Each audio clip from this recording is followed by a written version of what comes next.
Picture a quiet dawn over London in June 1837. The city is still half asleep. Lamps burn low along narrow streets, their light drifting across puddles from last night's rain. Carriages rattle slowly over cobblestones. A few milk sellers move from door to door. No one knows that within minutes, the course of British history will shift. Inside Kensington Palace, a messenger arrives out of breath. He has come from Windsor. The old king, William IV, has died during the night. The royal household wakes a young woman who has lived much of her life in strict seclusion. She is shy, polite, and barely 18. Her name is Alexandrina Victoria. In just a moment, she will step into a world she has hardly seen on her own. She is now the new Queen of Great Britain and Ireland. The palace corridors feel cold as she walks through them. Servants bow, advisors whisper, heavy doors open. For the first time in her life, she gives commands instead of receiving them. No one watching her would guess that this young woman, small in height but firm in her posture, will define an entire era. Her decisions, her personality, her values, everything about her will influence society, politics, and culture for more than 60 years. Outside the palace, London stirs. News travels fast, even without telephones or radios. Newspapers begin printing new headlines. Church bells ring. Shopkeepers pause as they open their doors. Across the empire spreading, across continents, officials send messages back to England, acknowledging their new monarch. No one yet understands how much the world will change under her reign, but the first chapter of a new age has already begun. At the start of Victoria's reign, Britain is a country in transition. It stands between old traditions and a new world shaped by coal, steam, and machines. Factories line city rivers, thick smoke hangs in the air. Workers crowd into growing industrial towns like Manchester, Liverpool, and Birmingham. Wealthy families live in grand townhouses with servants. Poor families share cramped rooms where several children sleep together on a single straw mattress. Horse-drawn carriages still dominate the streets, yet railways are expanding so quickly that people begin to travel distances that were once unimaginable. Change is everywhere, but not evenly felt. Britain is also uneasy. The Industrial Revolution has already shaken society. Machines have replaced some workers. Old trades have declined. Cities have grown faster than anyone expected. Crime is rising. Streets are dirty and often dangerous after dark. The police force is new and small. Many families struggle with wages that can barely support them. Parliament is trying to reform old laws, but progress is slow and arguments are loud. This is the Britain that Victoria inherits, ambitious, restless, and ready to transform. Still, there is a certain excitement in the air. Scientists and inventors push boundaries every year. Engineers experiment with iron bridges, steam engines, and new ships. Doctors try new methods to fight diseases that had terrified people for centuries. Writers like Charles Dickens look closely at daily life, exposing social problems with unmatched honesty. Painters and poets question what beauty means in a rapidly changing world. A new confidence begins to grow, the kind that comes from discovering new ideas and building new tools. The empire adds another layer to this moment. Britain already rules territories across the globe. Its ships travel to Asia, Africa, the Caribbean, Australia, and beyond. Goods from every direction flow into London. Spices, tea, cotton, silk, ivory, and unfamiliar plants and insects that naturalists rush to study. The empire brings wealth and power, but it also brings conflict, exploitation, and debates about morality and identity. Victorians often imagine themselves as leaders of civilization, even while many question the ethical costs of empire. These contradictions become one of the defining features of the era. Within Britain, class divides shape almost every part of life. The aristocracy controls land and political influence. The middle class grows quickly through trade, industry, and new professions. The working class struggles in factories, mines, and workshops. Children work long hours. Women face strict expectations. The rich hosts glittering balls, while the poor worry about rent, food, and illness. Yet across these differences, everyone feels the speed of the age. Almost every family talks about machines, railways, inventions, and the fear that the world is changing too fast for any one person to understand. Victoria herself becomes a symbol of stability. She sits on the throne for so long that she becomes a constant presence in people's lives. Newspapers report her marriages, her children, her public appearances, even her quiet days at home. Many people feel connected to her as if she is part of their own family. Her values duty, family, respectability spread through society. Even households that never see the Queen in person begin adopting what they imagine to be proper Victorian manners. This influence creates a culture that shapes fashion, education, marriage, and entertainment. While the Queen becomes a symbol, other forces push Britain into a new world. Technology becomes the heartbeat of the era. Electrification, photography, telegraphs, new ships, bicycles, and the early steps toward cars begin here. Cities grow taller, bridges stretch farther, underground railways appear beneath London. Scientific discoveries challenge old beliefs about nature, religion, and the universe. These breakthroughs thrill some and terrify others, but they push Britain forward, often faster than people can adapt. Literature and art also flourish. Novels become the main form of entertainment for millions. Libraries expand. Printing becomes cheaper. People read in trains, in parks, in their homes after long workdays. The Victorian mind becomes curious, eager, and sometimes overwhelmed. Education spreads. Newspapers become a daily routine. The idea of childhood begins to change. Families start imagining a future where children can learn instead of work, dream instead of labor at mines or factories. This era also struggles with shadows. Disease spreads quickly in crowded cities. Cholera and tuberculosis take thousands of lives. Workers protest unsafe conditions. Women demand rights. Debates over poverty shape politics for decades. Almost every improvement in Victorian society sits beside a problem that demands attention. Yet this tension between progress and challenge gives the era its unique energy. When we talk about the Victorian era, we often think of a world wrapped in formality, narrow dresses, tall hats, proper speech, strict behavior. But the truth is much more complex. Beneath the surface of manners and etiquette, Victorians question their beliefs, challenge their traditions, and search for purpose in a world they barely understand. They stand at the intersection of old and new, half rooted in the past, half pulled toward the future. The story of the Victorian era begins with a young queen stepping into a role she never imagined would shape the world. It begins with a nation ready for transformation, yet unsure of what changes will come. It begins in crowded cities and quiet villages, in factories full of noise and fields still untouched by machine power. It begins in the excitement of discovery and the fear of the unknown. This chapter marks the doorway into all that follows. The rise of industry, sweeping reforms, expansion of empire, breakthroughs in science, powerful literature, cultural shifts, and the personal journey of a queen who becomes one of the most iconic figures in history. As we move deeper into the story, we'll explore what Britain looked like at the very start of this era, what made this period so distinctive, and how a single moment in 1837 sparked one of the most extraordinary ages the world has ever seen. When Victoria takes the crown, many expect her to be a quiet figure who follows the advice of older politicians. She is young, soft-spoken, and inexperienced. But the moment she begins her duties, people start to see something deeper in her character.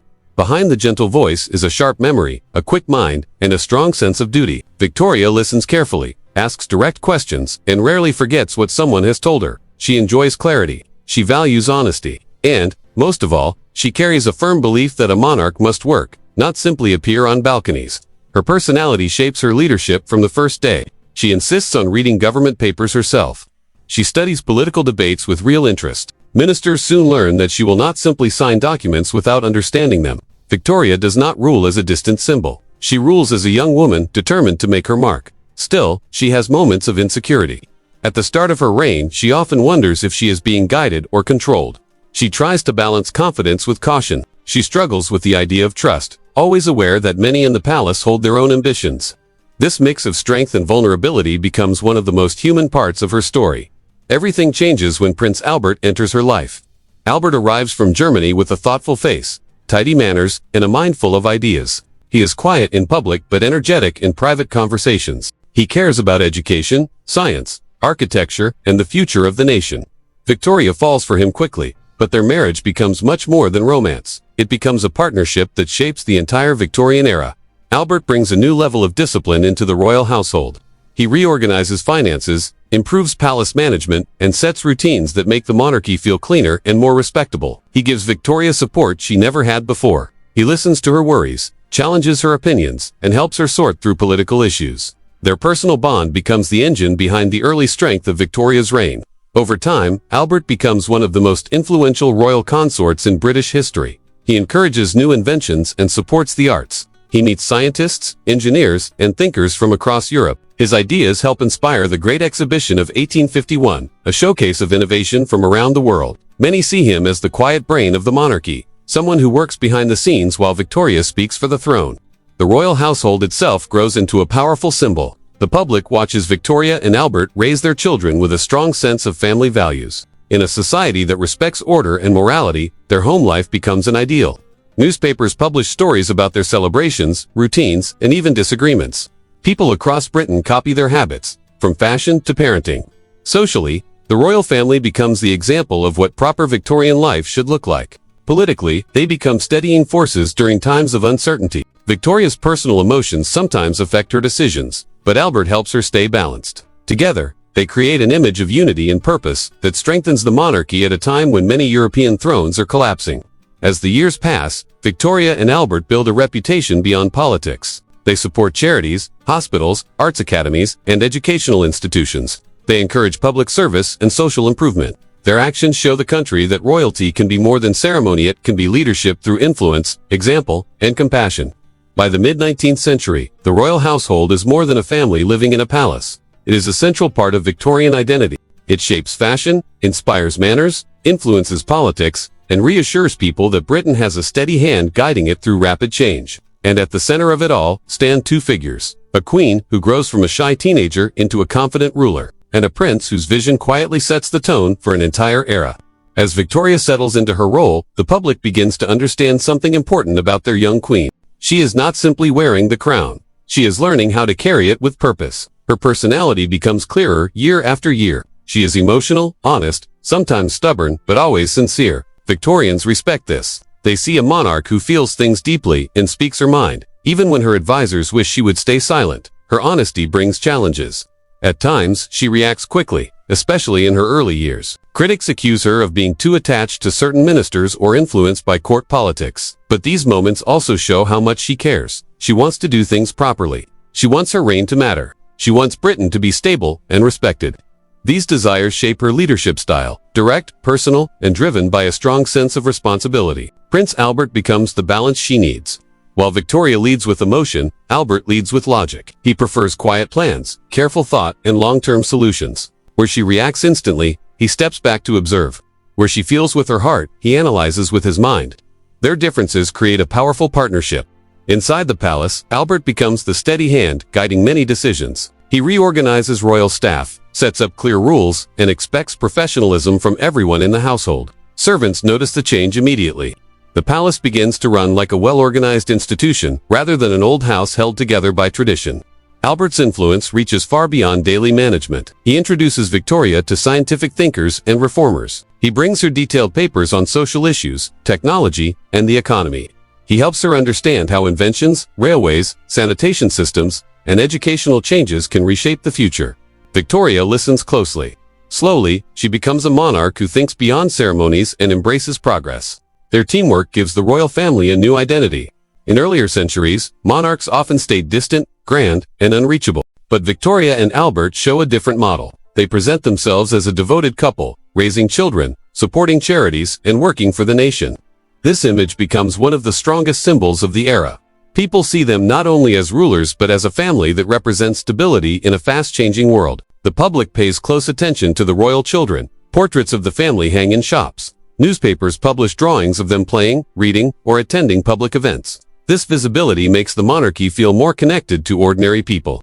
Families across Britain see their own hopes reflected in the royal household: discipline, education, unity, and moral values. Politically, the royal family plays a subtle but important role. Victoria does not rule alone. Parliament holds power. Prime ministers lead governments. But the monarch still influences national mood. When Victoria supports a cause, it gains attention. When she expresses concern, people listen. Ministers sometimes adjust their approaches because they know the Queen is watching closely. Albert also takes on political responsibilities. Even without an official title, he advises Victoria on international relations, wars, and diplomatic tensions. His experience in Europe helps him understand foreign politics better than many British officials. He uses this knowledge to guide discussions inside the palace, shaping how Victoria communicates with her ministers. Their partnership strengthens the throne during a century filled with revolutions, protests, and economic challenges across Europe. Other monarchies fall, but Britain's remains steady. Much of that stability comes from the example set by Victoria and Albert, a family committed to duty, morality, and public service. As the Victorian era advances, the royal household becomes not just a symbol but a model for the nation. It encourages a culture of discipline, family unity, and personal responsibility. People look to the Queen and her husband as reminders that leadership is not only about power, it is also about character, loyalty, and the ability to guide the nation through change with a calm, steady heart. This influence, quiet yet profound, becomes one of the defining strengths of their reign and one of the reasons the Victorian era remains unforgettable. When Victoria takes the throne, Britain already has a political system that looks modern from a distant parliament, elections, debates, and newspapers reporting every argument. But underneath this structure, the country is still adjusting to the new world created by industry and population growth. Cities are expanding, factory workers outnumber farmers, and ideas move faster than the laws governing them. The political system must evolve, and the Victorian era becomes the stage for some of the most important reforms in British history. To understand this chapter, imagine standing inside the Houses of Parliament in the early 1800s. The room is filled with voices. Members of Parliament argue, laugh, interrupt one another, and pound their desks to make a point. But these men, almost always wealthy, educated, and tied to old landowning families, represent a country that is becoming very different from their own world. Millions of workers in factories, mines, and crowded towns have no vote. Entire cities like Manchester and Birmingham barely have representation. Meanwhile, some tiny rural areas with only a few dozen voters still send 2 members to Parliament. This imbalance becomes the fuel for change.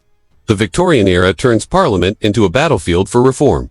Newspapers report every debate. Citizens gather in pubs to discuss proposals.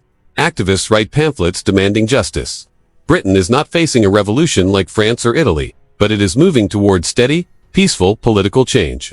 The Reform Acts become the foundation of that transformation. The first Reform Act, passed shortly before Victoria's reign, opens the door by removing the worst abuses. Rotten boroughs are eliminated, and representation becomes slightly fairer. But it's not enough. As more workers move to cities, pressure grows. Crowds gather at public meetings. Petitions collect thousands of signatures. People demand a voice. The Second Reform Act arrives in 1867. This act becomes a turning point. For the first time, many urban working men gain the right to vote. Britain begins to look more like a society that values participation rather than privilege. The political class understands that the old system cannot survive unchanged. They must move with the nation or risk losing control of it entirely. Then comes the Third Reform Act in the 1880s, which extends voting rights even further. By the late Victorian period, millions who had once been invisible in politics can now influence the direction of the country. Voting still excludes women, but the groundwork for future movements is laid. Reform becomes part of Britain's political identity, pushed forward not by sudden revolutions, but by persistent pressure, negotiation, and the slow acceptance that society cannot remain frozen in the past. These reforms do more than change laws. They change the atmosphere of the nation. Newspapers grow in influence as more people care about politics. Public debates become louder. Political clubs appear in industrial towns. Ordinary men begin to feel that the country is truly theirs. 2 towering figures rise during this time, Benjamin Disraeli and William Gladstone.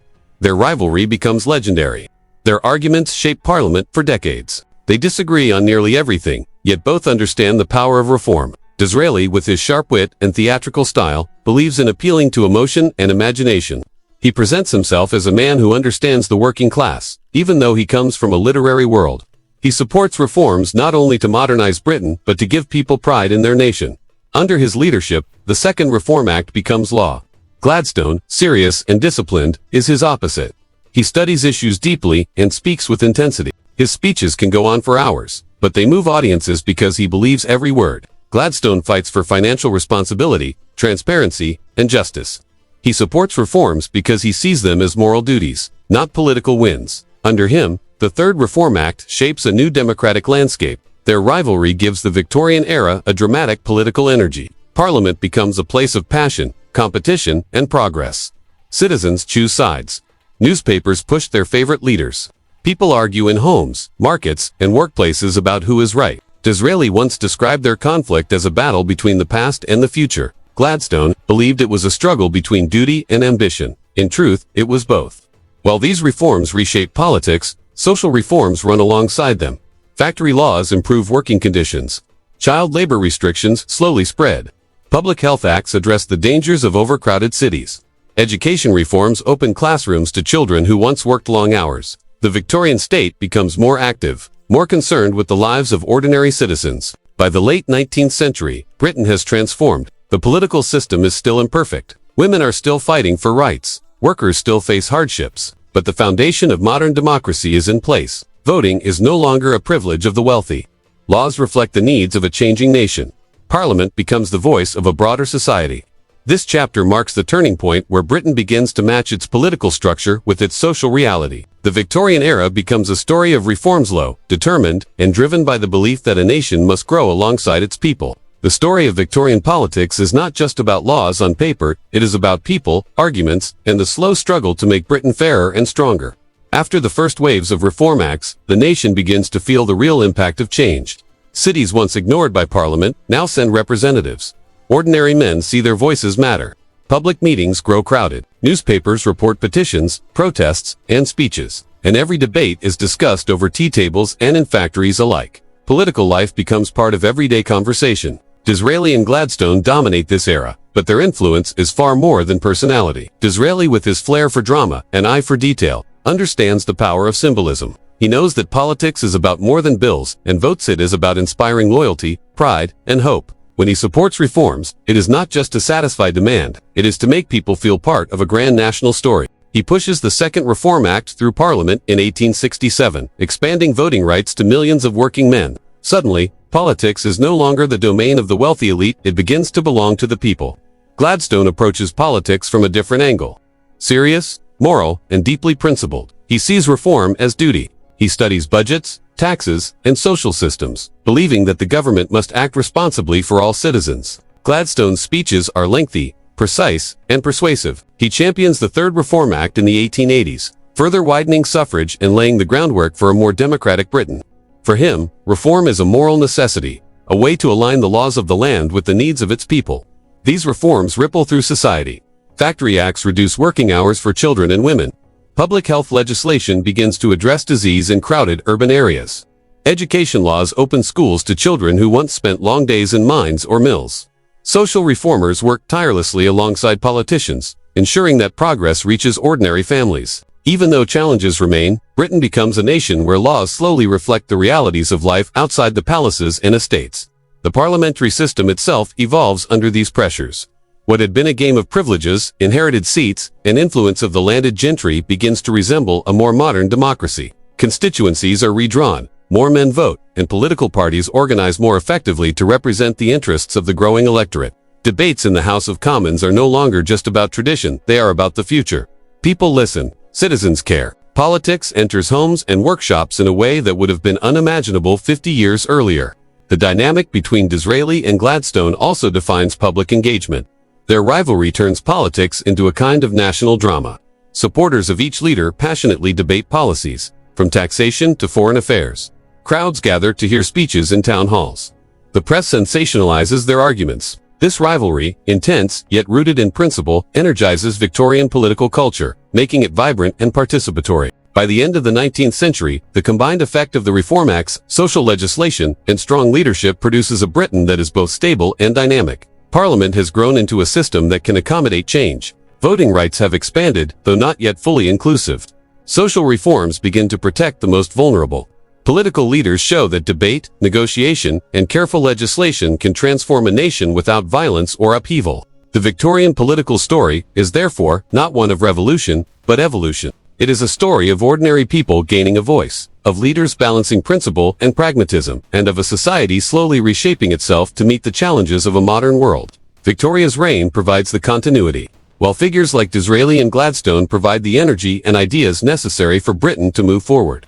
This is the Britain that emerges by the middle of the Victorian era, a nation growing in confidence, learning to govern itself more fairly, and slowly preparing for the social and technological revolutions that will define the decades to come. Imagine walking through Britain in the early 1800s. Outside London, smoke rises from countless chimneys. The rhythmic clang of hammers and the hiss of steam engines echo across towns that barely existed a generation ago. A river once dotted with fishermen's boats now carries barges loaded with coal, iron, and cotton.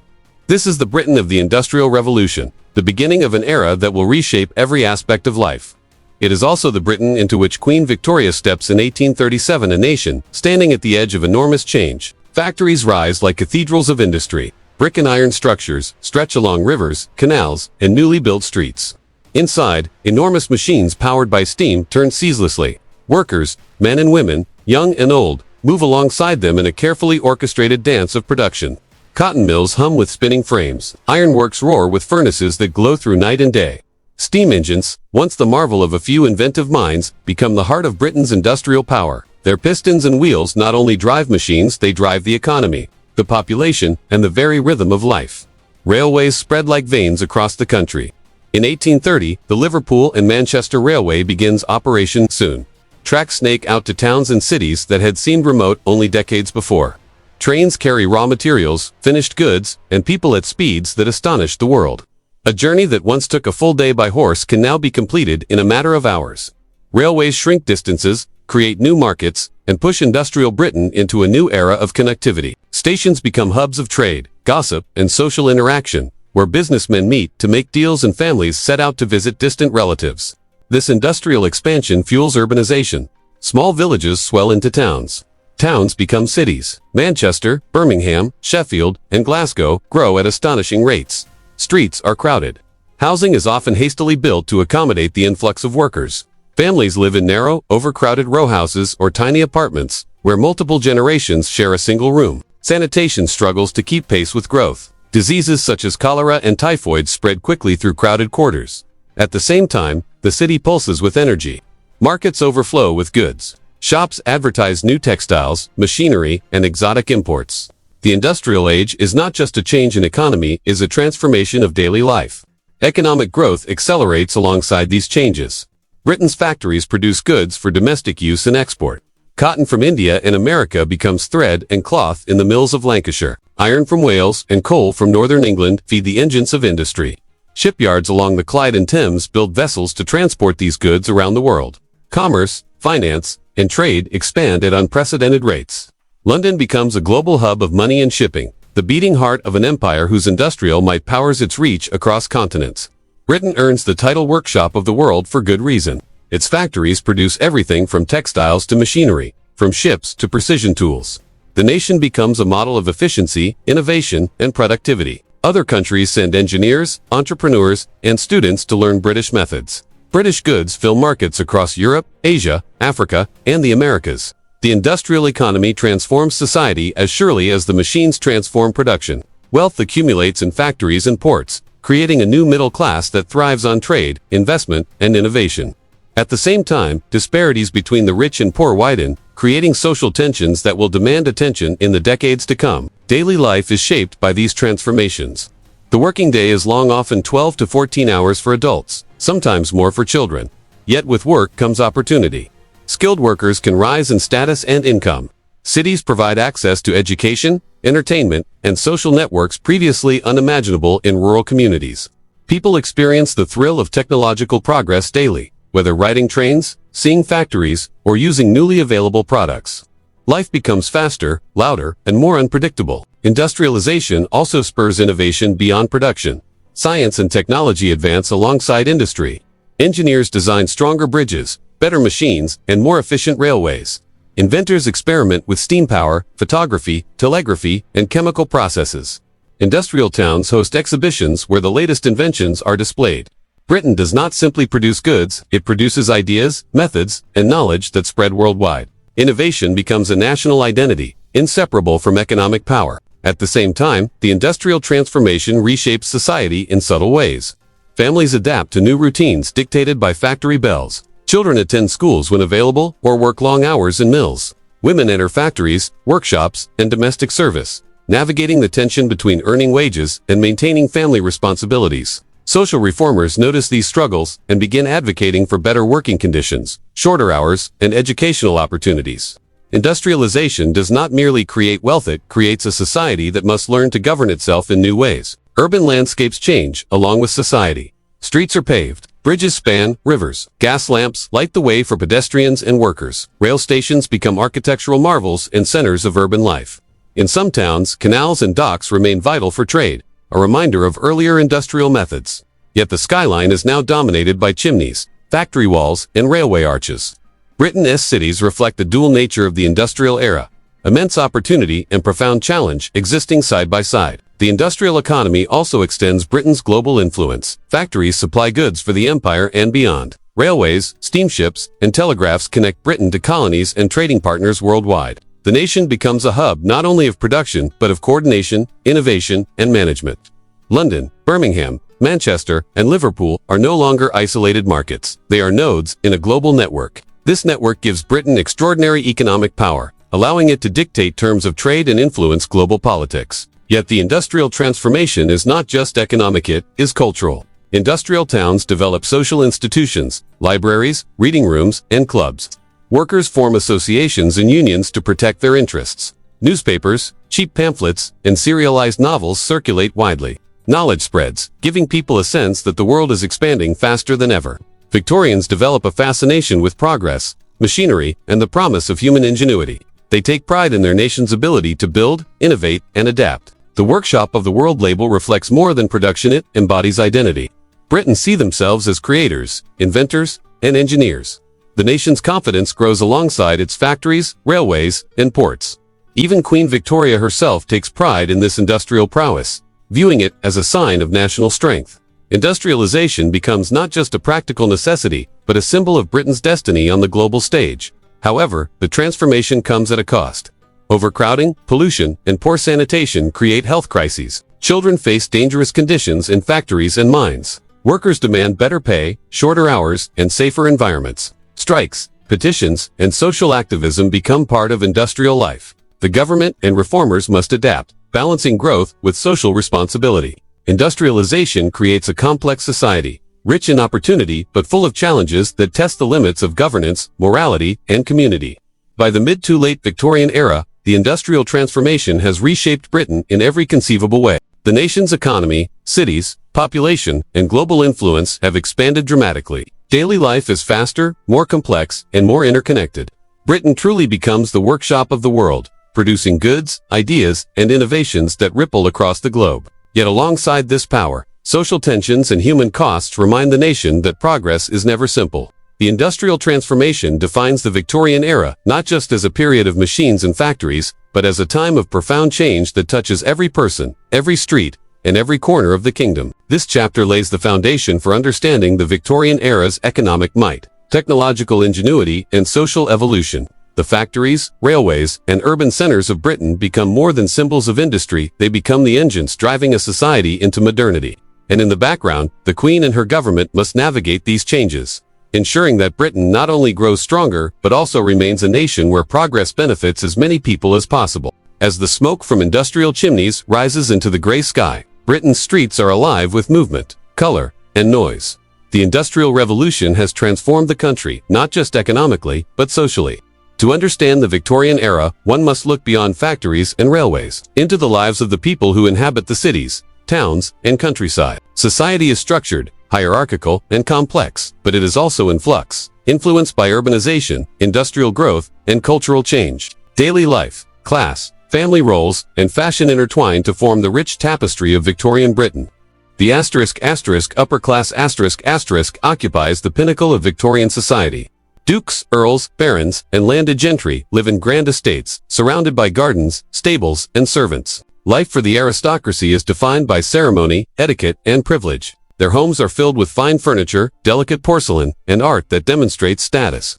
Social events, balls, dinner parties, hunting gatherings, and the opera are carefully choreographed displays of wealth and refinement. Aristocrats also wield political influence, often occupying seats in the House of Lords or serving as advisors to the crown. Their wealth is typically inherited, tied to land rather than industrial enterprise, and their lives are insulated from the pressures faced by those below them. Despite their comfort, they are acutely aware of the social transformations occurring around them, from industrialization to the rise of the middle class. The middle class, growing rapidly during the Victorian era, represents ambition, discipline, and respectability. Merchants, lawyers, industrial managers, doctors, and teachers form the backbone of this class. Unlike the aristocracy, the middle class earns its wealth and status through work, entrepreneurship, and professional skill. Middle-class homes are smaller than the estates of the upper class but are decorated with care, reflecting order and refinement. Children attend schools, mothers manage households with precision, and fathers work long hours to maintain or improve social standing. Morality, education, and manners are emphasized. Middle-class families aspire to emulate the aristocracy in behavior, while remaining practical in finances and lifestyle. They read newspapers, attend lectures, and participate in civic life, seeking both cultural and economic advancement. Their growth is fueled by industry, commerce, and urban expansion, creating a class that is disciplined, ambitious, and influential. At the base of the social pyramid is the working class. Factory hands, miners, street vendors, domestic servants, and laborers form the majority of the population in urban centers. Working class life is characterized by long hours, low wages, and challenging living conditions. Families often live in small, overcrowded tenements or cottages, with minimal sanitation and limited access to clean water. Disease spreads quickly, and childhood mortality rates are high. Despite these hardships, working-class communities are resilient and tight-knit. Neighbors help one another, sharing resources, knowledge, and emotional support. Social activities are local and immediate church gatherings. Pub visits, fairs, and festivals provide relief from daily toil. Work defines identity. Yet, within these constraints, working-class individuals cultivate pride, ambition, and hope. Industrialization offers opportunity as well as challenge. Skilled workers can rise to managerial roles or start small businesses, slowly improving their social and economic status. Class distinctions shape daily interactions, opportunities, and expectations. Etiquette, clothing, education, and occupation clearly signal one's place in society. A middle-class child attending school alongside peers may dream of attending university, while a working-class child learns to navigate factories, shops, or mines from an early age. Social mobility exists but is limited, often dependent on luck, skill, and access to education. The Victorian era is synonymous with urbanization. Cities expand rapidly as people migrate from rural areas in Ireland, seeking employment in factories, workshops, and offices. Manchester, Birmingham, Leeds, Glasgow, and London swell with population, often doubling or tripling in a generation. Streets are bustling, chaotic, and vibrant. Horse-drawn carts clatter over cobblestones, street vendors shout their wares, and the hum of factories blends with the chatter of pedestrians. Smoke hangs in the air, mingling with the smell of coal, bread, and damp stone. Life is immediate, crowded, and unpredictable. Housing varies by class. Middle-class families live in brick row houses or modest townhouses, often with multiple rooms, private water, and small gardens. Working-class families share one room, sometimes two, with other families, juggling sleeping, cooking, and childcare in tight quarters. Despite hardship, communities thrive. Neighbors share advice, meals, and childcare. Streets, alleys, and local markets become spaces for social connection, gossip, and support. Schools and churches act as anchors, providing education, moral guidance, and a sense of stability. Life in cities is a mixture of opportunity, danger, and communal bonds. Urban life is structured around the rhythm of work. Factory bells mark the start and end of shifts. Shops open early and close late. Commuters move along streets and public transport systems. Railways link suburbs to city centers, changing where people live and how they interact. Markets bustle with goods from around Britain and the world, reflecting the reach of the industrial economy. Evenings are filled with music halls, theater performances, and social clubs. City life blends labor, leisure, education, and social aspiration into a daily rhythm that defines Victorian urban experience. Urbanization also brings challenges. Overcrowding leads to poor sanitation, spreading disease in tenements and streets. Fires, industrial accidents, and structural collapses are common. Crime becomes a concern, leading to the development of organized police forces and fire brigades. Social reformers work tirelessly to improve living conditions, advocate for better housing, and implement public health measures. Cities are simultaneously centers of innovation, culture, and risk, shaping how Victorians experience modern life. Fashion serves as a visible marker of class, aspiration, and morality. Upper-class women wear corsets, full skirts, and fine fabrics, accessorized with gloves, bonnets, and jewelry. Their movements, posture, and dress signal wealth, refinement, and social expectation. Middle-class women adopt similar styles in a practical way, maintaining elegance while considering household management and daily tasks. Working-class clothing is simpler, durable, and suited for labor. Pride in appearance remains important, even among the poor, as cleanliness and neatness reflect self-respect. Children's clothing mirrors adults. Middle-class children wear family life is structured around clearly defined roles. Fathers manage finances, property, and professional duties. Mothers oversee the household, ensuring cleanliness, moral guidance, and education. Children are expected to obey, learn, and contribute to household work. Middle-class families emphasize schooling and moral development, while working-class families balance survival with social values. Extended family networks often provide support in times of need, creating tight-knit communities that reinforce social norms and shared responsibility. Work routines dominate daily life. Factory labor requires strict adherence to shifts and production schedules. Long hours, repetitive tasks, and dangerous machinery are routine. Domestic service demands punctuality, precision, and constant attention to detail. Skilled artisans, shopkeepers, and professionals maintain rigorous schedules. Children participate in labor, education, or household responsibilities depending on family circumstances. Across all classes, work shapes social identity, daily rhythm, and life experience. Leisure activities vary by class. Upper-class families attend balls, theater, and social gatherings. Middle-class families frequent libraries, museums, parks, and concerts. Working-class individuals participate in church activities, music halls, fairs, and local festivals. Sunday observance often includes religious worship, family meals, and visits, providing rest and social cohesion. Holidays and festivals are opportunities for communal celebration, even for families with limited means. Education is a growing concern across classes. Schools, both public and private, expand rapidly. Literacy increases, allowing broader access to newspapers, novels, and political discourse.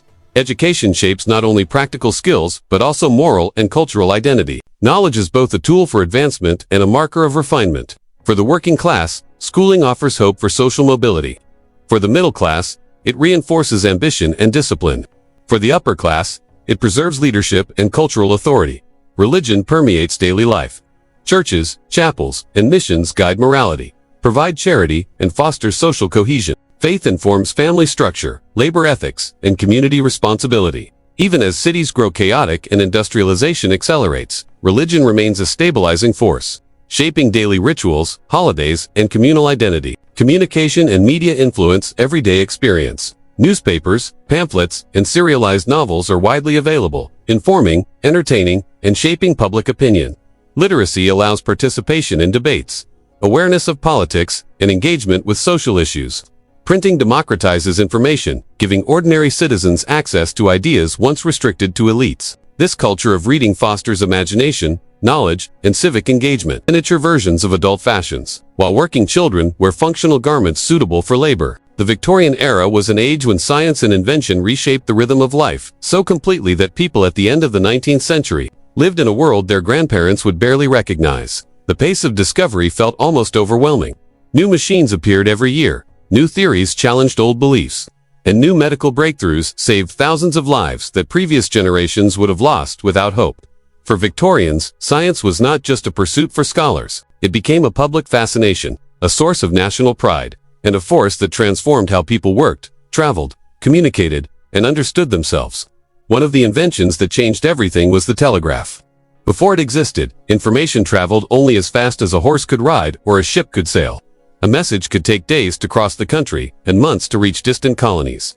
When the telegraph arrived, it felt like the world had suddenly shrunk. Thin wires stretched across towns, cities, fields, and oceans, carrying tiny electrical signals that translated into messages. A code of dots and dashes gave governments, businesses, and ordinary families the ability to send information instantly. In the early days, many people struggled to understand how it worked. To them, the idea of a message racing through a wire seemed like something magical. But as telegraph stations spread, they became part of daily life. Newspapers received reports faster than ever and published news the same day it happened. Railway companies used telegraph lines to coordinate trains, reduce accidents, and run a more reliable schedule. Businesses used it to move money, confirm deals, and respond to markets in real time. For families separated by long distances, the telegraph brought comfort, speed, and connection. The world began to feel smaller, more connected, and more dynamic. Rail travel added another layer to this transformation. The Victorians did not invent trains, but they expanded the technology into a national system that reached every corner of Britain. In the early 1800s, travel was slow, difficult, and limited. Most people lived and died without ever leaving their home region. But the arrival of railways changed the geography of everyday life. Steam locomotives thundered across the countryside, linking towns that had never been connected before. A journey that once took a full day by carriage could now be completed in an hour. People could wake up in one city and have lunch in another. Workers commuted farther, families took weekend trips, and trade expanded in ways that were impossible before. Railways also allowed fresh food to be transported quickly, keeping markets stocked and prices stable. Many towns grew directly because a railway line passed through them. Stations became landmarks, symbols of progress, and gateways to the wider world. The sound of a steam whistle became one of the defining sounds of the century. Another invention that quietly changed both society and memory was photography. Before this era, capturing a person's likeness required a painter, time, and money. The arrival of photography gave people the ability to preserve a moment with accuracy, detail, and emotion. Early photographs were stiff and formal because people needed to stay still for long exposures. But soon, the technology improved. Families posed in studios, soldiers carried portraits of loved ones, and scenes of daily life were captured with surprising clarity. Photography changed journalism too. Wars, disasters, and political events could now be shown to the public instead of simply described. This new visual record shaped how people responded to events, how history was preserved, and how ordinary life was remembered. Scientists loved photography as well. They used it to document experiments, examine microscopic life, and capture celestial bodies. For Victorians, photography represented truth. It felt honest, reliable, and deeply human. While inventions changed communication and travel, science pushed forward in other directions. The 19th century saw a dramatic shift in how people understood the natural world. Electricity moved from being a mysterious force to a subject of systematic study, thanks to scientists like Michael Faraday. Faraday's experiments showed how electricity and magnetism were connected, leading to the creation of the electric motor and generator. This discovery laid the foundation for the modern electrical age. His lectures were so clear and engaging that even people with no scientific background could understand them. He became a symbol of scientific curiosity, proving that knowledge could be shared widely. James Clerk Maxwell expanded on Faraday's ideas and created equations that described how electromagnetic waves move. His work transformed physics and opened the door to technologies like radio and wireless communication. Maxwell's equations connected electricity, magnetism, and light, revealing a deeper structure within nature. Although many people of his time did not fully understand the mathematical complexity of his ideas, his influence shaped the future of science. Medicine also experienced revolutionary changes. At the beginning of the Victorian era, hospitals were frightening places. Infections spread quickly, surgeries were performed without anesthesia, and doctors often relied on tradition rather than science. But as the century progressed, new discoveries changed everything. The introduction of anesthesia allowed surgeons to operate without inflicting unbearable pain on patients. Ether and chloroform made complex surgeries possible. Doctors no longer had to rush through operations while patients screamed or lost consciousness from shock. The ability to carefully perform surgery increased survival rates and opened the door to new medical techniques. The biggest breakthrough, however, came from understanding infection. Joseph Lister recognized that invisible germs caused infections and introduced antiseptic methods. He cleaned surgical instruments, washed hands, and used carbolic acid to sterilize wounds. His approach drastically reduced deaths after surgery. At first, many doctors resisted the idea, believing it unnecessary or impractical. But as the results became impossible to ignore, hospitals slowly adopted antiseptic practice. The improvement in survival rates was dramatic, and the new understanding of germs reshaped medicine. Public health also became a major concern. Rapid urbanization brought crowded streets, polluted water, and outbreaks of deadly diseases like cholera and typhoid. Reformers argued that the government had a responsibility to improve living conditions. Engineers designed sewage systems that carried waste away from homes and streets. Cities cleaned their water supplies and introduced systems to control contamination. These improvements saved thousands of lives and showed that science and engineering were essential for public well-being. Vaccination also made progress. Edward Jenner's discovery of the smallpox vaccine became widely accepted, and vaccination campaigns spread across Britain. Smallpox outbreaks, once common and devastating, gradually declined. The idea that diseases could be prevented, rather than simply endured, marked a turning point in medical history. As discoveries progressed, scientific societies, journals, and lecture halls grew in number. People who were not scientists developed a strong interest in new ideas. Middle-class families subscribed to magazines that explained discoveries in simple language. Readers followed debates about evolution, astronomy, chemistry, and geology. Science was no longer confined to scholars. It became part of everyday conversation. Charles Darwin stood at the center of one of the era's most explosive debates. His theory of evolution by natural selection challenged established beliefs about creation. Darwin suggested that all species change over time through a process of variation and natural competition. The idea was shocking to many, comforting to some, and fascinating to almost everyone. Whether people agreed or disagreed, nearly everyone talked about it. His work changed biology forever and reshaped how humanity understood its place in the natural world. The Victorian era saw progress in fields beyond biology and physics. Geologists studied rock layers and fossils, revealing Earth's ancient history and challenging traditional timelines. Chemists understood atoms, compounds, and reactions with greater clarity. Engineers built stronger bridges, more efficient machines, and safer buildings. Technological progress fueled industrial growth and supported the empire. The Great Exhibition of 1851 displayed inventions from around the world in the Crystal Palace, a massive structure made of iron and glass. Millions of visitors walked through its halls, amazed by machines, tools, textiles, and scientific instruments. The exhibition symbolized confidence in human knowledge and the belief that science would continue to shape the future. Everyday life changed as well. Gaslighting began illuminating streets and homes. People could read, work, and socialize after dark with a brightness that was impossible before. Later in the century, electricity arrived in some cities, offering an even cleaner and more reliable source of light. Factories introduced new machines that increased production. Offices adopted typewriters, making writing faster and more organized. Sewing machines helped families and businesses create clothing more efficiently. Even household chores became easier with new tools designed for cleaning, cooking, and maintaining daily routines. The spread of education helped spread knowledge. Schools grew in number, literacy rates increased, and more people had access to reading materials. Scientific ideas reached a wide audience. Young students dreamed of becoming inventors or explorers. Public libraries and community reading rooms allowed working-class families to learn about discoveries they would never have encountered otherwise. These changes also affected how Victorians saw themselves. A growing sense of progress defined the era. Many believed that technology could solve any problem. Others worried that rapid change might lead to consequences no one understood yet.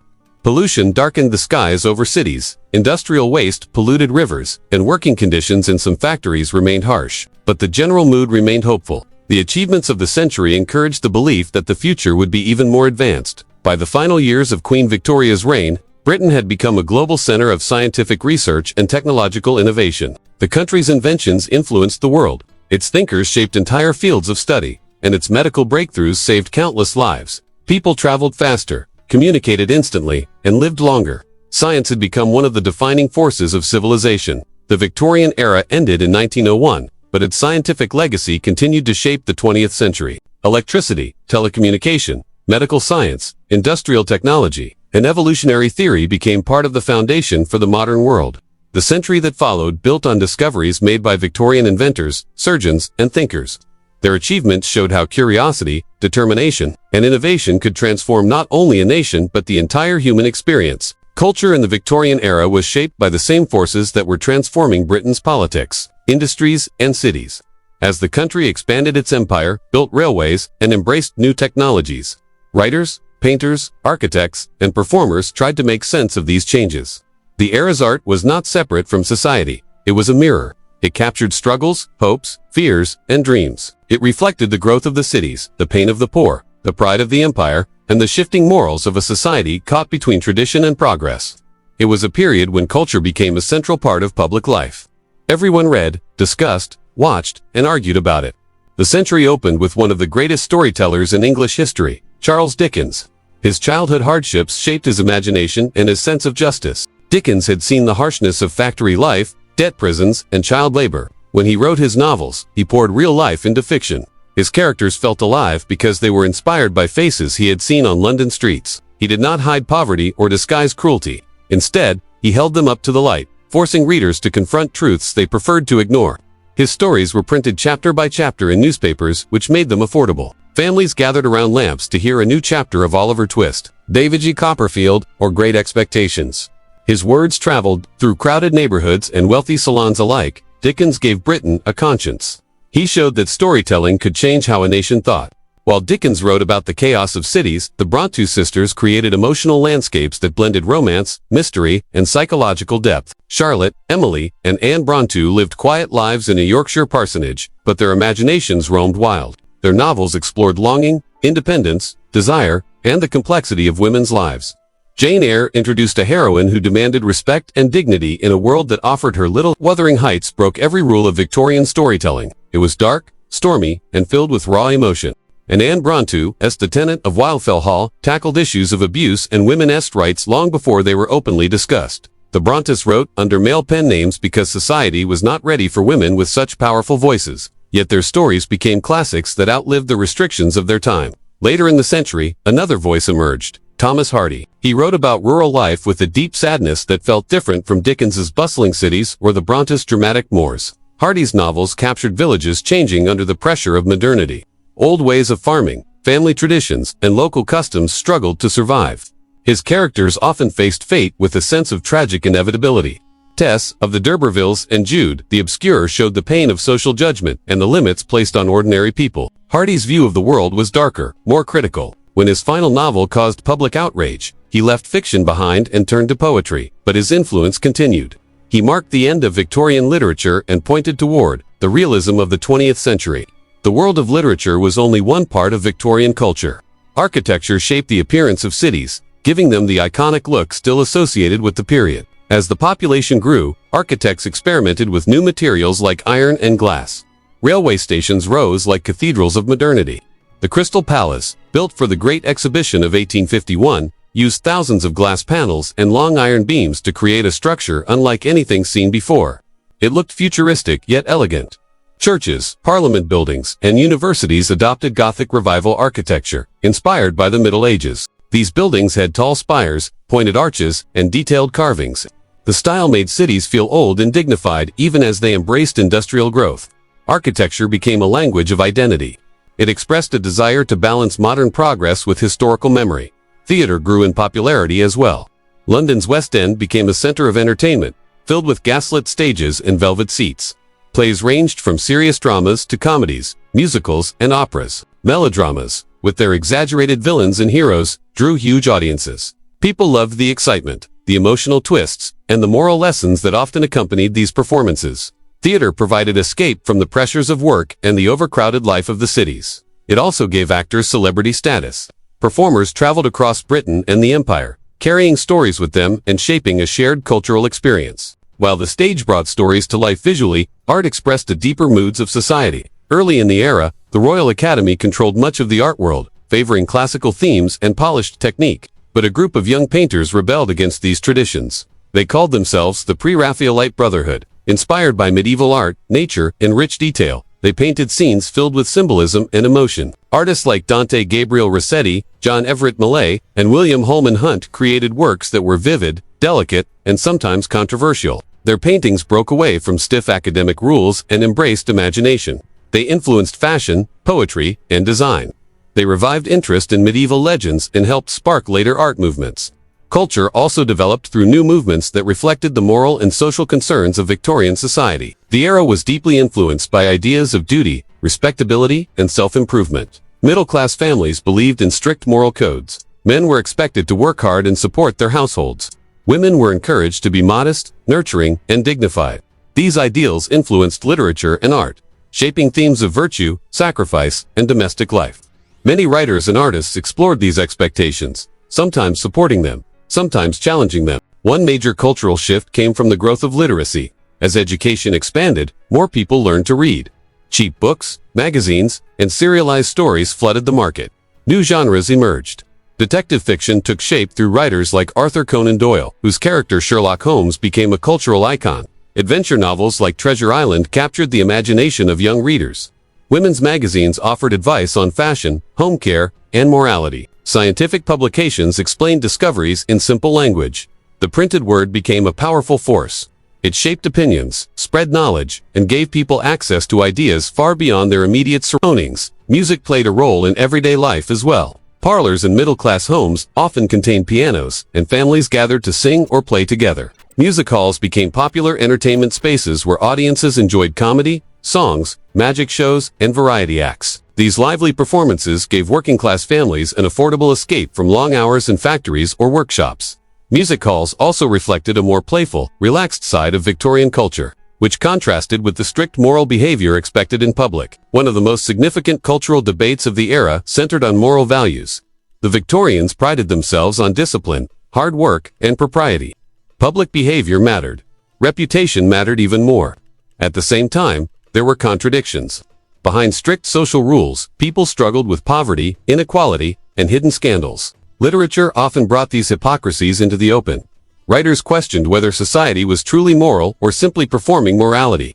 This tension gave the era a dramatic complexity. It created stories filled with conflict between personal desire and public expectation. Cultural movements continued to evolve as the century progressed. The aesthetic movement emerged as a reaction to moral seriousness. Its followers believed that art should be appreciated for beauty alone, not moral messages. Painters used soft colors, delicate patterns, and emotional themes. Designers like William Morris created beautiful textiles, wallpapers, and furniture that combined art with craftsmanship. Morris believed that beauty should be accessible to ordinary people, not just the wealthy. His ideas helped shape the arts and crafts movement, which influenced architecture, design, and household objects. As Britain expanded its empire, cultural exchange also increased. Exhibitions, museums, and world fairs displayed artifacts from around the globe. Some people admired these objects with curiosity and respect. Others viewed them through the lens of imperial power. The era's fascination with foreign cultures was often complex, sometimes respectful, sometimes distorted by colonial attitudes. Museums grew in number, and scientific collections expanded. People flocked to see paintings, fossils, minerals, and historical objects. This era laid the foundations for many of the cultural institutions that exist today. Toward the end of the century, new ideas began to challenge Victorian confidence. Writers explored psychological themes, questioning identity, morality, and the boundaries of human behavior. Robert Louis Stevenson's Dr. Jekyll and Mr. Hyde examined the duality of good and evil within a single person. Oscar Wilde used humor and wit to expose the absurdities of social pretensions. His sharp observations revealed the cracks beneath society's polished surface. H.G. Wells introduced science fiction, imagining technological futures and raising questions about progress. Culture was shifting again, preparing for the modern age. By the time Queen Victoria's reign ended, British culture had transformed. Literature had grown into a powerful social force. Art challenged old rules and explored new emotions.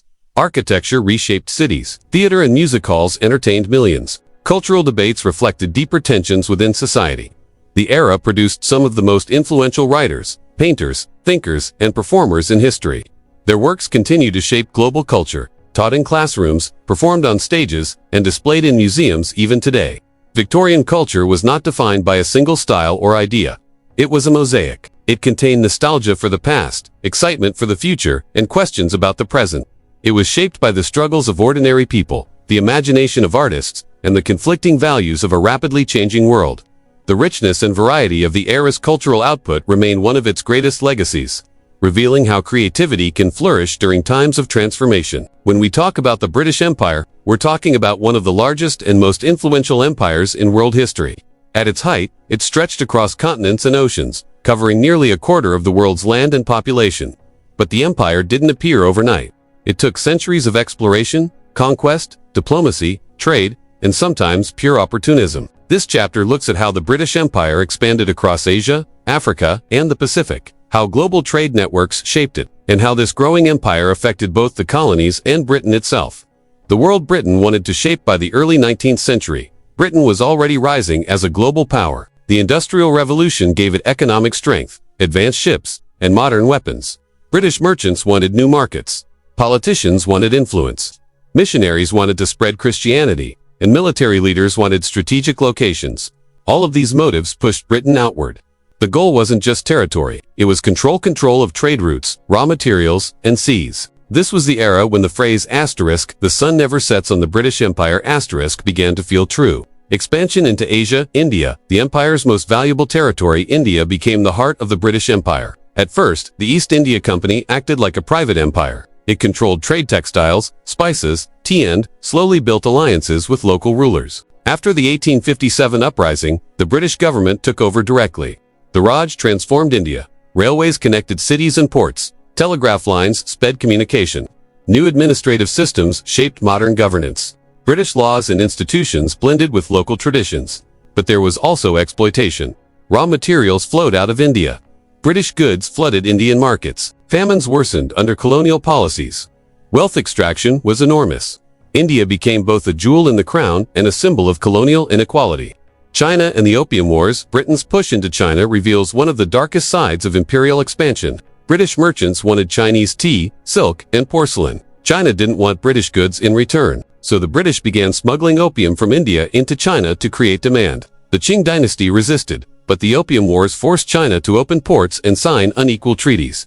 Britain gained Hong Kong, exclusive trading rights, and a strong foothold in East Asia.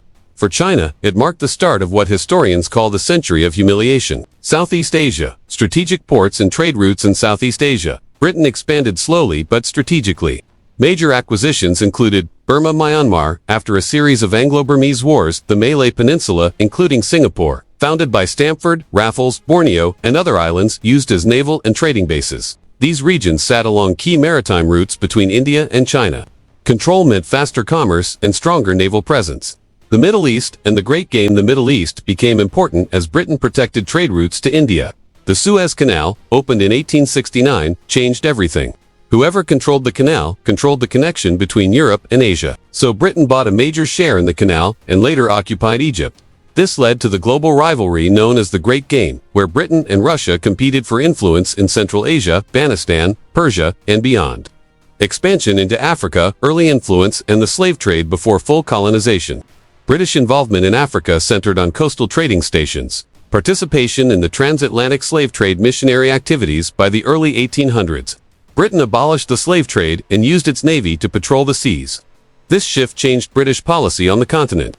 The scramble for Africa in the late 19th century. European powers carved up Africa in what became known as the Scramble for Africa. The Berlin Conference of 1884-85 formalized the process. No African leaders were invited. Britain wanted control of large regions along its Cape to Cairo Visiona, continuous territory from South Africa to Egypt. Key regions under British rule included Egypt and Sudan, South Africa, Kenya, and Uganda, Nigeria, Ghana. Then the Gold Coast, Sierra Leone, Zimbabwe, and Zambia, then Rhodesia. Each area had a different story. Some were annexed through treaties, others through military conquest. Some through settlement, especially in South Africa and Eastern Africa. Economic motives in Africa. Africa's vast resources attracted British interests.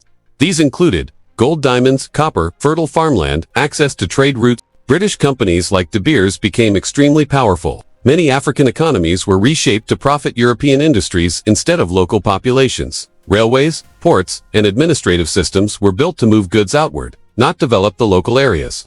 Resistance and rebellion across Africa. People resisted British rule. The Zulu kingdom fought fiercely in the Anglo-Zulu War. The Ashanti Empire challenged British expansion in West Africa. Sudanese forces under the Mahdi resisted British-Egyptian control. Kenya saw the Momo uprising later in the 20th century. These conflicts showed that African societies were not passive. They understood the consequences of foreign rule and often resisted until overwhelmed by British military technology. Expansion into the Pacific. Australia, a penal colony that turned into a nation. Australia started as a British penal colony. Prisoners were sent there to reduce overcrowding in British jails. But over time, settlers arrived, cities grew, and the regions transformed into thriving colonies.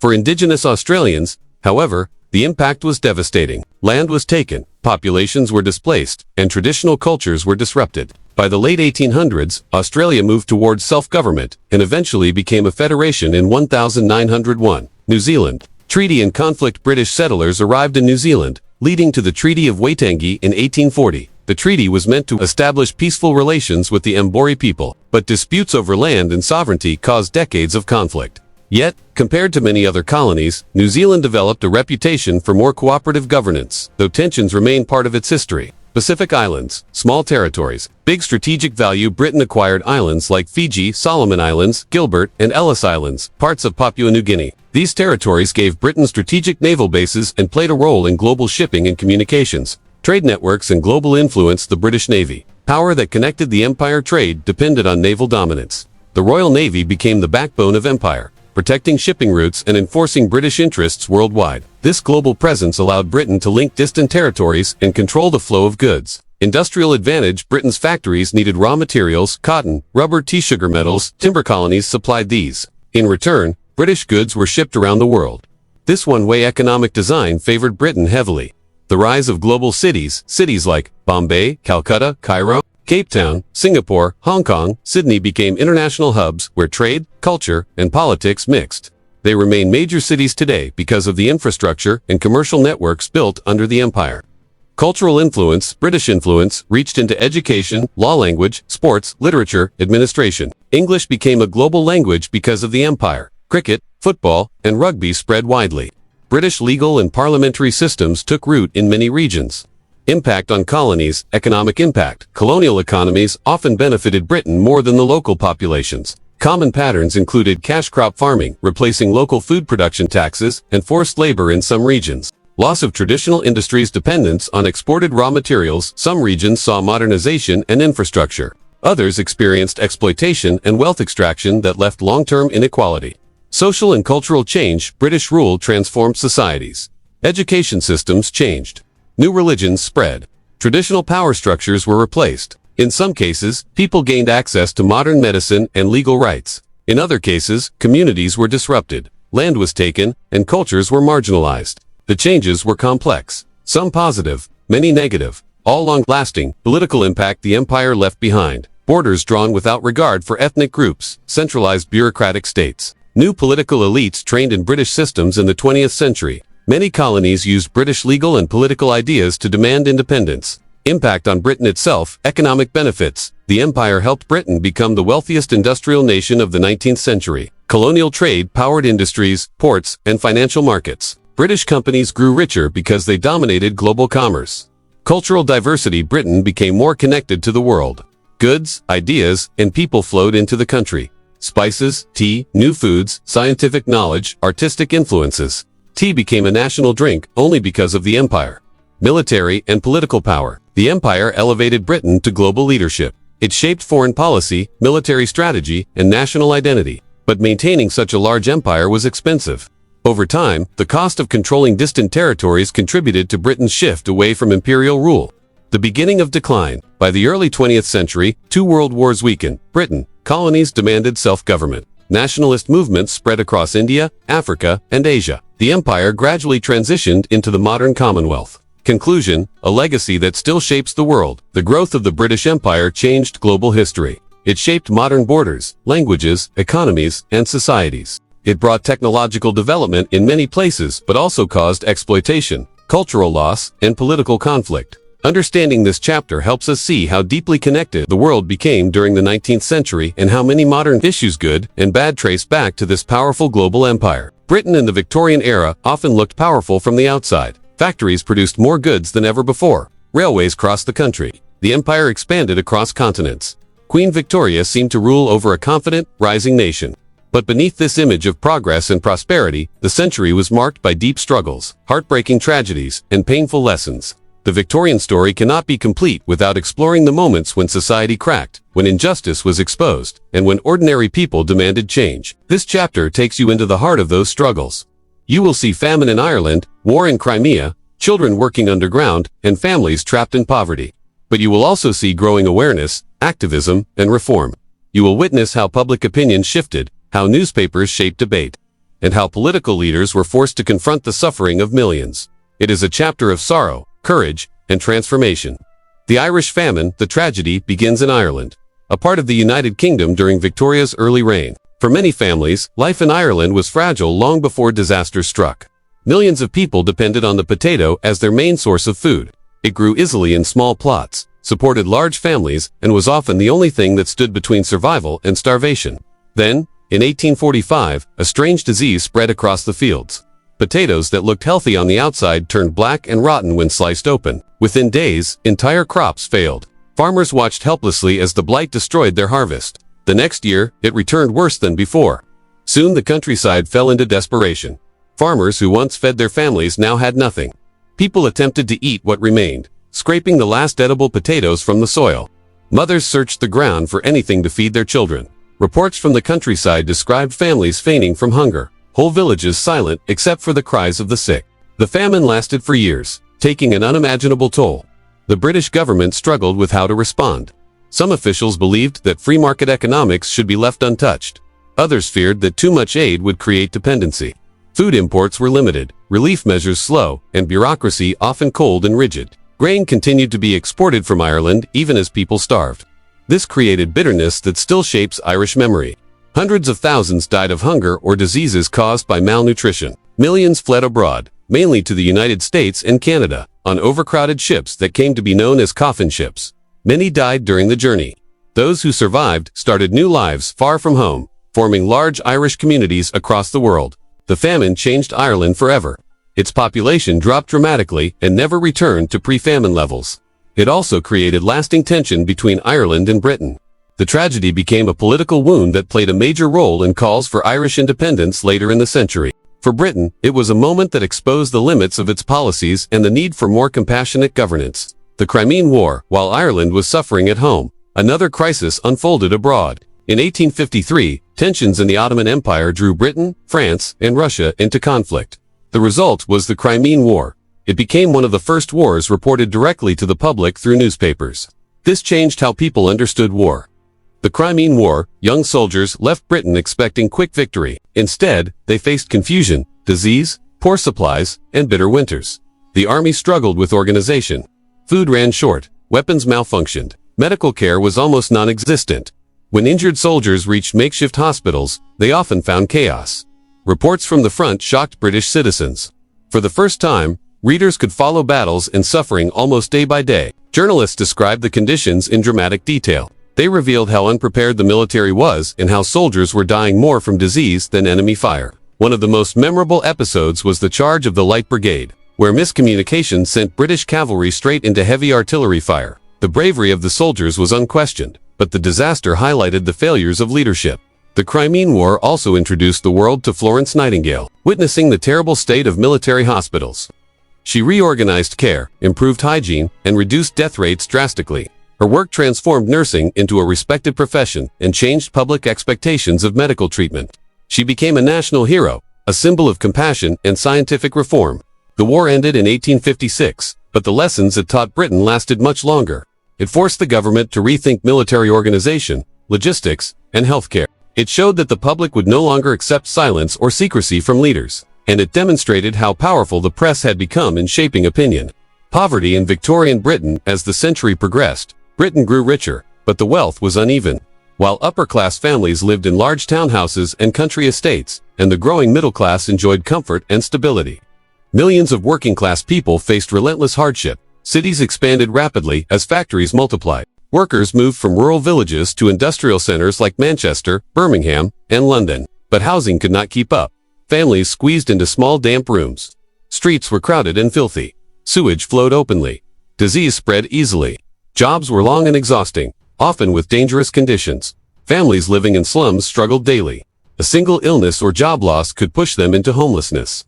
Workhouses existed as a final safety net, but they were harsh and humiliating. Designed to discourage idleness, they separated families, restricted movement, and made life intentionally uncomfortable. Many avoided them until they had no other choice. Writers like Charles Dickens exposed this suffering. Through novels that reached wide audiences, he revealed the lives of orphans, factory children, debtors, and the poor. His characters made the invisible visible. They stirred public sympathy and increased pressure on lawmakers to act. The government passed various reforms over the decades: laws improving sanitation, regulating housing, and creating local health boards, but change came slowly. Poverty remained one of the defining challenges of the age. Child labor. Among the most disturbing aspects of Victorian society was the widespread use of child labor. Children worked everywhere. In factories, they cleaned machinery or operated small tools. In mines, they pulled coal carts through narrow tunnels. In cities, they worked as chimney sweeps, climbing inside dangerous flues. Many started working as early as 6 or 7. Their wages helped support their families. Without them, some households would not survive. But the work damaged young bodies. Children breathed dust, handled heavy loads, and worked long hours. Injuries were common, and accidents often fatal. Reformers began to document the conditions. Newspaper articles, parliamentary inquiries, and first-hand accounts described children collapsing from exhaustion, being locked in workrooms, or suffering permanent injuries. Public anger grew. New laws emerged. The Factory Acts limited children's working hours. The Mines Act banned young children from working underground. The Education Act introduced the idea of compulsory schooling. Change took time, but it came. By the late Victorian period, childhood began to be seen differently, not as a period for labor, but for learning and development. This shift in attitude laid the foundation for modern child protection laws. Reform movements as poverty, labor abuses, and public health failures became visible. Reform movements gained strength. Activists came from different backgrounds: religious groups, middle-class philanthropists, trade unions, political leaders, and sometimes the poor themselves. These movements pushed for a wide range of changes: safer working conditions, shorter working hours, access to clean water, proper sewage systems, improved housing, fair wages, education for all children, protection for factory workers, rights for women and minorities. In cities, campaigns for sanitation became essential. Outbreaks of cholera forced governments to invest in modern sewer systems and clean water supplies. The work of scientists like John Snow proved that diseases spread through contaminated water, not bad air, leading to major public health reforms. Trade unions grew in strength, giving workers a collective voice. Newspapers amplified their demands. Writers and speakers helped shift public opinion. Slowly, governments realized that reform was necessary not only for moral reasons but for social stability. Shifts in public attitudes. The Victorian era saw major changes in how people thought about society, responsibility, and justice. Early in the century, many believed that poverty was a personal failure. But as industrial cities grew and living conditions worsened, it became clear that structural problems caused suffering, not just individual choices. The growth of journalism, photography, and literature helped expose realities that were once hidden. Middle-class families who had never visited a slum could suddenly read detailed descriptions of life there. Illustrations showed children in rags. Reports documented deaths from disease. These stories reshaped public consciousness. People began to demand accountability from the government, compassion for the vulnerable, protection for workers, humane treatment for the poor, transparency in political decisions. Even the idea of empire changed. Victorians still believed in national pride, but more people questioned the moral cost of expansion, especially after seeing famine, war, and exploitation. By the late 19th century, Britain became more socially aware. It was far from perfect, but the seeds of modern welfare systems, labor laws, public health services, and education reforms were planted. Closing the Victorian era was a time of extraordinary progress, but also extraordinary suffering. The Irish famine showed the consequences of neglect. The Crimean War revealed the dangers of mismanagement. Slums and workhouses exposed deep inequality. Child labor reflected the harsh realities of survival. Reform movements and changing public attitudes demonstrated the power of collective conscience. This chapter reminds us that history is never a simple story of success. It is shaped by struggle, by voices demanding change, and by societies recognizing the need to evolve. Victorian Britain learned these lessons painfully, but through those lessons, the foundation of the modern world began to form. The final years of the Victorian period carry a mix of pride, exhaustion, confidence, and quiet anxiety. After more than 6 decades on the throne, Queen Victoria had become more than a monarch. She was the symbol of an age. Her reign shaped politics, economics, culture, science, cities, and identity in Britain. By the time she died in 1901, the world had changed so much that early Victorians would barely recognize it. To understand the end of this era, you have to see how the last 20 years of Victoria's life brought both triumph and tension. Britain stood at the height of global power. The empire spanned continents. Industry continued to expand. Cities grew larger. New technologies changed daily life. Yet behind the grandeur, there were rising worries. Other nations were catching up. Social movements were challenging old norms. Workers demanded rights. Women pushed for a political voice. Irish nationalism was growing. The empire was becoming harder to control. Even Victoria herself, once energetic and forceful, was aging and withdrawing from public events. This chapter looks at the last phase of the Victorian era, the moment of transition after Victoria's death, and the powerful legacy that still shapes modern Britain today. Victoria's final years and death. In 1901, Victoria's later life was marked by a return to public presence after long mourning for Prince Albert. But she was never the same energetic figure she had been in the 1840s. Still, she continued to carry out duties, hold political influence, and serve as a moral symbol. By the 1890s, her image was everywhere. Statues, coins, celebrations, and newspapers portrayed her as the grandmother of Europe. Her Golden Jubilee in 1887 and Diamond Jubilee in 1897 were major national events that emphasized unity and imperial pride. But the world around her was shifting. The late Victorian period saw new political debates that Victoria sometimes disliked. She resisted some democratic reforms. She disagreed with several prime ministers. She often favored strong imperial policies and conservative values. Yet the political system had grown more democratic and Parliament more powerful than any time before. Even the monarchy was changing. It relied more on ceremony than actual political authority, though Victoria tried to preserve her influence. By 1900, the Boer War in South Africa had strained Britain's military and public confidence. Newspapers brought home harsh images of battle, casualties, and criticism of British tactics. It was a sobering reminder that the empire was not unchallenged. Victoria spent her last year mostly at Osborne House on the Isle of Wight. Her health declined steadily, but she continued reading government papers and meeting ministers. On January 22, 1901, Queen Victoria died at the age of 81. Her death marked the end of the second longest reign in British history at the time, and closed one of the most transformative chapters in the world's story. The immediate reaction was a mix of mourning and uncertainty. Streets fell silent. Millions across the empire felt the moment deeply. For many, it was like the end of an era of certainty, confidence, and national pride. Newspapers described the country as entering a new century without its guiding figure. King Edward VII took the throne, beginning the short Edwardian era, but everyone knew that nothing would ever feel quite the same again.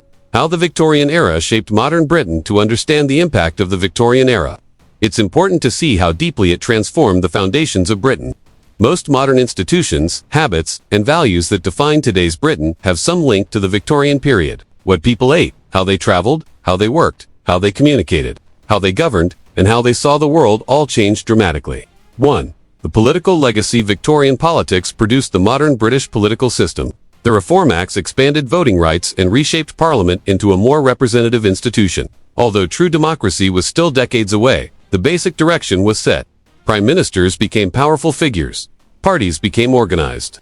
Public opinion, driven by mass newspapers, mattered more than the wishes of the elite. The era also created the foundation of the two-party tradition. Leaders like Disraeli and Gladstone left a blueprint for political rivalry based on ideas rather than aristocratic privilege. Debates on welfare, reform, imperial policy, religious freedom, and economic strategy that started in the Victorian period continue today. 2. The industrial legacy. Factories, railways, steamships, electric power, telegraph lines, and mass production shaped a new industrial world. Britain became the first country to shift from rural farming to urban factory life on a national scale. The Victorian period set the pattern for the 20th century economy. It introduced consumer culture, mass manufacturing, and large-scale trade networks. Even though Britain no longer holds the industrial dominance it once had, the infrastructure and economic structures created during the Victorian era remain core to the modern British economy. 3. Social reforms and public welfare. Victorian reformers, activists, and thinkers pushed for better living conditions for workers, women, and children.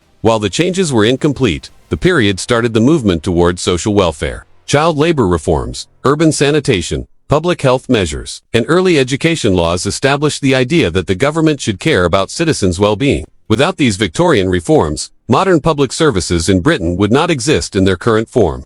4. Science and modern thinking. The explosion of scientific breakthroughs changed how people understood reality. Darwin's theory of evolution redefined human origins.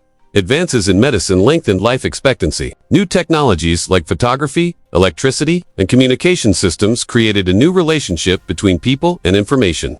Victorian thinkers encouraged curiosity, rational inquiry, and innovation. These values are still central to modern British education, science, and culture. 5. Culture, literature, and values. Victorian literature became the backbone of modern English literature. Writers like Charles Dickens, the Bronte sisters, Oscar Wilde, and Thomas Hardy created characters, themes, and social critiques that still resonate. Their works are taught around the world and adapted into films, theater, and television. Victorian values such as discipline, morality, respectability, and self-improvement shape behavior and expectations for decades. Even as modern society questions or reforms these values, their influence remains.